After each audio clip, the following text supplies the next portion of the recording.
Opa, tudo bem? Bom, como eu já disse aqui no canal, eu sempre quis ver um debate alto nível com Bolsonaro, onde ele pudesse mostrar em qual direção seu governo iria, pois na grande mídia sempre querem transformá-lo em um macaco de auditório, né? Abordando aquelas pautas polêmicas de cartilha gay, questões raciais, homofobia, criminalidade, a Maria do Rosário, a Preta Gil, aquelas perguntinhas medíocres do tipo: Bolsonaro, e se seu filho fosse gay, o que você faria? Enfim, esse blá blá blá que todos nós já estamos cansados. E eu criei, mais uma vez, uma enorme expectativa para com esse debate com o Marco Antônio Villa. Finalmente achei que ele iria para cima do Bolsonaro sem dó. Quando digo sem dó, é no âmbito intelectual, abordando as questões que realmente nos interessam. E isso até aconteceu, mas não de uma forma proveitosa e positiva, pois o Villa não enfrentou o Bolsonaro para buscar a verdade a seu respeito, mas sim se empenhou em fazer o Bolsonaro tropeçar. Eu vou repetir o que a Joyce Hasselman comentou na sua análise do debate. O Villa ficou o tempo todo jogando cascas de banana pro Bolsonaro escorregar. Bom, temos que entender que o embate de ideias só é benéfico quando as duas partes abandonam seus respectivos egos no sublime propósito de buscar a verdade. Quando isso ocorre, ninguém sai perdendo ou ganhando, ambas as partes saem acrescidas.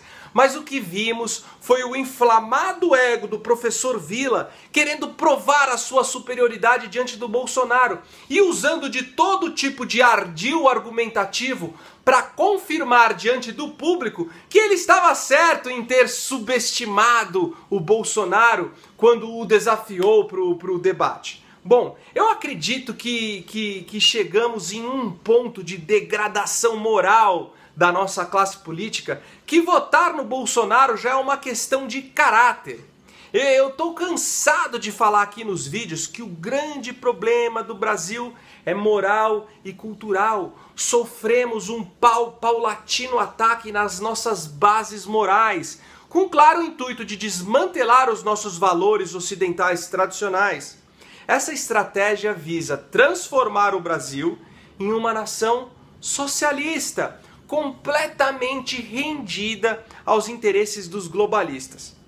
E o Bolsonaro foi o primeiro que se levantou, batendo de frente contra tudo isso. Por isso, ganhou o meu apoio. E se um cone de trânsito fizesse também oposição a esse mal a qual estamos submetidos, esse cone também seria o meu candidato.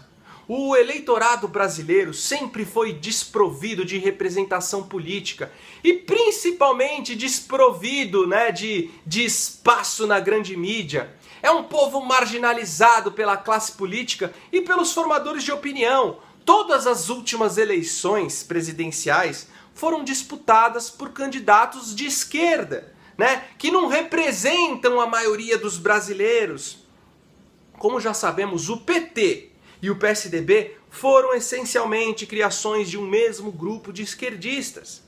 E a maioria esmagadora dos cidadãos do nosso país desaprovam as pautas da agenda progressista, como a liberação das drogas, a descriminalização do aborto, desaprovam o papel dos direitos humanos que aliviam para os bandidos e atam as mãos da polícia, desaprovam essa lei da migração, o desarmamento do cidadão de bem, desaprovam as cotas raciais, desaprovam as exigências das histriônicas militâncias feministas, gaysistas, pró-maconha ou sei lá mais qual.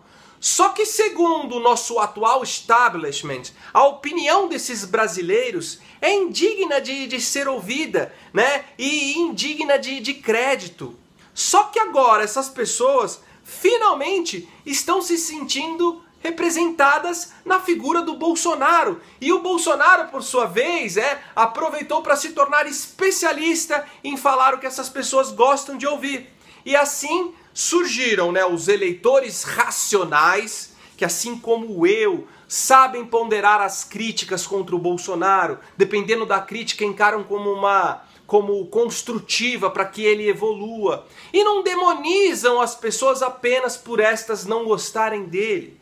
Mas existem os bolsofanáticos. Esses são uma espécie de petistas da direita, analfabetos funcionais que não são capazes de atinar absolutamente nada, não suportam ouvir críticas ao seu candidato, que logo xingam e chamam o crítico em questão de esquerdista disfarçado, além de partir para os ataques ad hominem, exatamente como os idiotas úteis da esquerda fazem, que nos chamam de fascistas quando não conseguem contra-argumentar. Estou falando isso pois, apesar de apoiar o Bolsonaro pelos motivos que já comentei, eu não considero ele, eu não considero um candidato ideal. Já fiz vários vídeos criticando o Bolsonaro, apontando sua posição política, que ao contrário do que muitos pensam, não corresponde de forma alguma ao conservadorismo, o conservadorismo que tanto prezo, e mostrando o seu despreparo em áreas não menos importantes, como na economia. E esses vídeos recebem milhares de ataques dos bolsofanáticos e comentários, e o comentário mais usado por eles é a comparação com os presidentes anteriores, tipo, o Bolsonaro é despreparado e o Lula e a Dilma eram preparados então, seu comunista disfarçado. Esse tipo de pensamento é uma das causas do Brasil ser a merda que é, pois as pessoas gostam de usar as piores referências para fazer uma comparação de valores. E temos que fazer justamente ao contrário, usar parâmetros mais elevados para assim se chegar a um julgamento de valor minimamente coerente. O Lula e a Dilma não são exemplos, são pesadelos. O Lula é um bandido que está à espreita do encarceramento. A Dilma é uma acéfala. O PT não é um partido político, é uma facção criminosa. Se nossa referência de valor político for o PT e toda a sua corja, estaremos fodidos para sempre e nunca deixaremos de ser essa republiqueta das bananas. Mas voltando para o debate, é nítido que o Vila estava mal intencionado na entrevista. Tem uma parte lá que o Bolsonaro usa o termo democracia, debate democrático. Eu não sei, agora eu não lembro o contexto exato. Aí o Vila, com ar irônico, solta Bolsonaro, democracia, Esse tipo de ardil é muito baixo. É justamente manipular a situação para gerar no público a imagem de que o Bolsonaro é extremista e tal. Coisa que eu não concordo. Mas o Vila, de fato, foi capcioso em tentar desmontar o Bolsonaro para assim expor seu despreparo. E sei que o Bolsonaro também não precisa ser nenhum erudito ou Google de Deus para aspirar à presidência desse país. Mas se ele tivesse o mínimo preparo nas questões econômicas, como sempre falei, ele não escorregaria nas cascas de banana que o Vila lançou. Pelo contrário, ele queria desnudar o Vila. Só que infelizmente isso não aconteceu. E quem perdeu foi o Bolsonaro e a gente. Pois continuamos com uma visão míope, do seu projeto de governo. E vamos continuar apoiando ele apenas por não existir mais políticos honestos nesse país. Curte o vídeo, se inscreve no canal, compartilha nas redes sociais. Valeu!